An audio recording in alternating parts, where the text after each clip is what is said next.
Bismillahirrahmanirrahim. Assalamualaikum warahmatullahi wabarakatuh. Segala puji bagi Allah Subhanahu wa Ta'ala yang telah memberikan kita nikmat iman, Islam, dan kesehatan sehingga terus dapat belajar dan memperbaiki diri. Sholawat serta salam semoga tercurah kepada junjungan kita Nabi besar Muhammad Sallallahu Alaihi Wasallam yang telah menuntut umat manusia menuju jalan kebenaran dan kemuliaan. Pada kesempatan kali ini, saya akan membahas sebuah tema yang sangat penting, yaitu menjauhi pergaulan bebas dan perbuatan zina untuk melindungi harkat dan martabat manusia. Di zaman modern seperti sekarang ini, pergaulan bebas sering dianggap hal biasa, padahal dampaknya sangat besar terhadap kehormatan, moral, dan masa depan. Oleh karena itu, penting bagi kita untuk memahami bagaimana Islam mengajarkan kita menjaga diri, menjaga pandangan, dan menjauhi dari segala perbuatan yang merendahkan martabat manusia. Teman-temanku sekalian, sebelum kita membahas lebih jauh tentang bagaimana cara menjauhi pergaulan bebas dan perbuatan zina, terlebih dahulu kita perlu memahami apa sebenarnya yang dimaksud dengan pergaulan bebas dan perbuatan zina itu sendiri. Karena seringkali banyak orang terjerumus bukan karena niat yang buruk, tetapi karena kurangnya pemahaman. Mereka tidak menyadari bahwa hal-hal yang kecil seperti bergaul yang tidak sesuai batas, terus berpakaian yang mengundang perhatian, atau interaksi bebas antara laki-laki dan perempuan tanpa tujuan yang jelas bisa menjadi awal dari perbuatan dosa yang lebih besar. Oleh sebab itu, mari kita pahami apa sih makna dari pergaulan bebas dan perbuatan zina itu, agar kita lebih berhati-hati dalam menjaga diri dan kehormatan kita sebagai manusia yang beriman. Jadi teman-teman, pergaulan bebas adalah interaksi individu atau kelompok yang bertentangan dengan norma yang berlaku di masyarakat sehingga menyebabkan rusaknya citra pribadi ataupun lingkungan di mana peristiwa itu terjadi. Zina secara harfiah berarti fahisah, yaitu perbuatan keji, dan zina secara istilah adalah hubungan selayaknya suami istri yang dilakukan oleh seorang perempuan dan laki-laki yang tidak terikat dalam hubungan pernikahan, baik itu dilakukan oleh salah satu atau keduanya yang sudah menikah atau keduanya itu belum menikah sama sekali. Adapun contoh dari pergaulan bebas, pasti teman-teman sering mendengar permasalahan mengenai tawuran, dugem, hubungan seksual di luar nikah atau zina, penyalahgunaan narkoba dan minuman keras, pergaulan malam atau pesta liar, bahkan interaksi sosial tanpa batas. Contoh dari bentuk pergaulan bebas yang terjadi di sekeliling kita itu yaitu praktik seks bebas dan perbuatan zina. Jadi teman-teman, seks bebas adalah perilaku keji yang dilarang agama Islam. Perbuatan seks bebas akan menjauhkan pelakunya dari jalan yang benar, karena perbuatan ini sangat berakibat merendahkan harkat dan martabat manusia.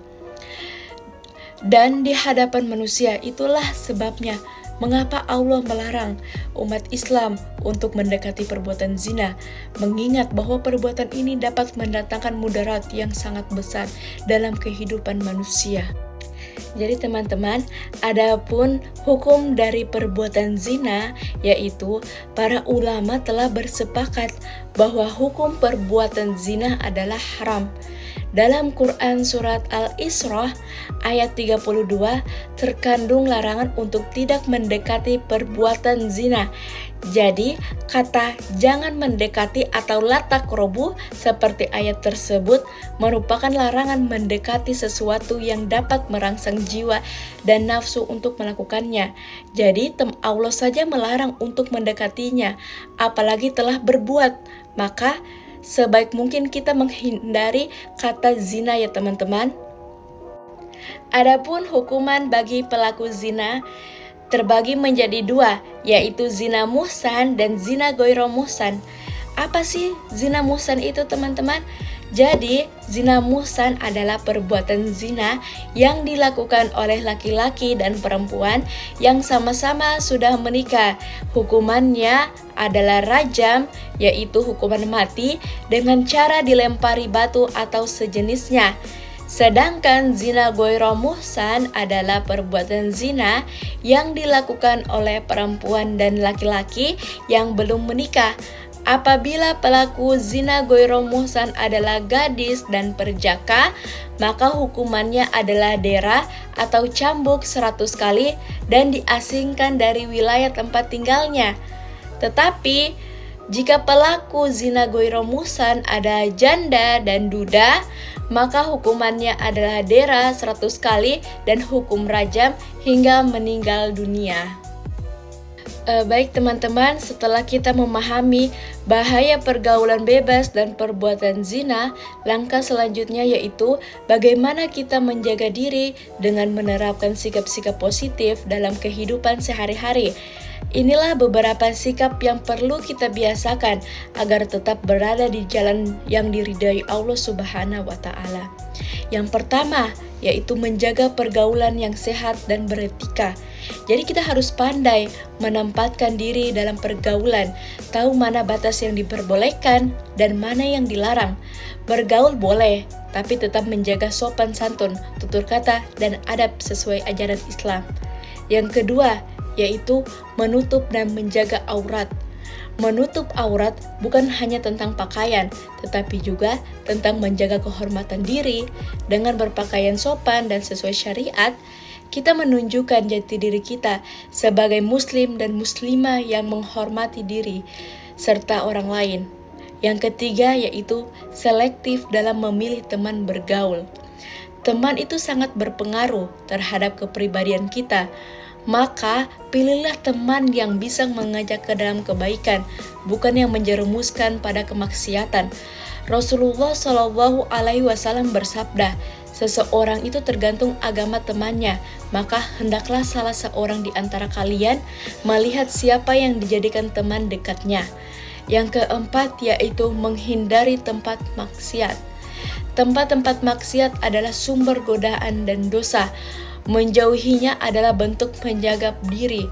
Karena jika kita terbiasa mendatangi tempat yang buruk, hati kita akan mudah terpengaruh dan lalai dari peringatan Allah Subhanahu wa Ta'ala. Kemudian yang kelima yaitu memanfaatkan waktu luang dengan kegiatan yang bermanfaat. Daripada menghabisi waktu yang dengan hal-hal yang sia-sia, lebih baik kita menggunakan waktu dengan belajar, membantu orang tua, berolahraga, dan beribadah. Waktu adalah nikmat yang sering dilupakan, padahal akan dimintai pertanggungjawabannya. Kemudian yang keenam yaitu mendekatkan diri kepada Allah dan memperbanyak zikir. Dengan sering mengingat Allah, hati menjadi tenang, pikiran lebih jernih, dan kita akan lebih mudah menahan diri dari perbuatan zina. Zikir adalah benteng batin bagi orang yang beriman. Kemudian yang terakhir yaitu ketujuh, berpuasa sebagai perisai nafsu. Teman-teman, puasa itu tidak hanya menahan lapar dan haus, tetapi ternyata juga menahan pandangan, amarah, dan hawa nafsu. Rasulullah Shallallahu Alaihi Wasallam bersabda, puasalah adalah perisai. Dengan berpuasa, kita dilatih untuk menundukkan diri dan memperkuat iman. Dengan membiasakan sikap-sikap ini, insya Allah kita dapat menjaga kehormatan diri, menjauhi pergaulan bebas dan perbuatan zina, serta menjaga harkat dan martabat kita sebagai manusia yang beriman kepada Allah Subhanahu wa Ta'ala. Teman-temanku sekalian, dari pembahasan yang telah saya sampaikan, kita belajar bahwa menjaga diri dari pergaulan bebas dan perbuatan zina bukan hanya sekadar larangan, tetapi merupakan bentuk perlindungan Allah terhadap harkat dan martabat manusia. Menjauhi pergaulan bebas dan perbuatan zina merupakan langkah yang penting untuk menjaga kehormatan, harga diri, serta harkat dan martabat manusia. Dengan menghindari perbuatan tersebut, seseorang dapat melindungi diri dari kerusakan moral, penyakit sosial, serta dampak negatif bagi keluarga dan masyarakat. Manusia diciptakan dengan kemuliaan, dan kemuliaan itu hanya bisa dijaga dengan ketaatan, kesucian hati, dan perilaku yang beretika. Maka, marilah kita berusaha untuk memperbaiki diri, menjaga pandangan, memperkuat iman, dan menumbuhkan rasa malu yang terpuji. Ingatlah, kemuliaan tidak hanya datang dari kebebasan tanpa batas, tetapi dari kemampuan kita menahan diri dan mentaati perintah Allah Subhanahu wa Ta'ala. Semoga kita semua termasuk ke dalam golongan orang-orang yang mampu menjaga kehormatan diri, serta menjadi generasi yang berakhlak mulia dan berperilaku sesuai tuntunan Islam. Akhir kata, marilah kita tutup dengan hamdalah. Alhamdulillahirabbil alamin. Semoga apa yang telah saya sampaikan bermanfaat untuk teman-teman sekalian. Saya mohon maaf jika ada salah dalam perkataan. Saya akhiri, wabillahi taufiq wal hidayah. Wassalamualaikum warahmatullahi wabarakatuh.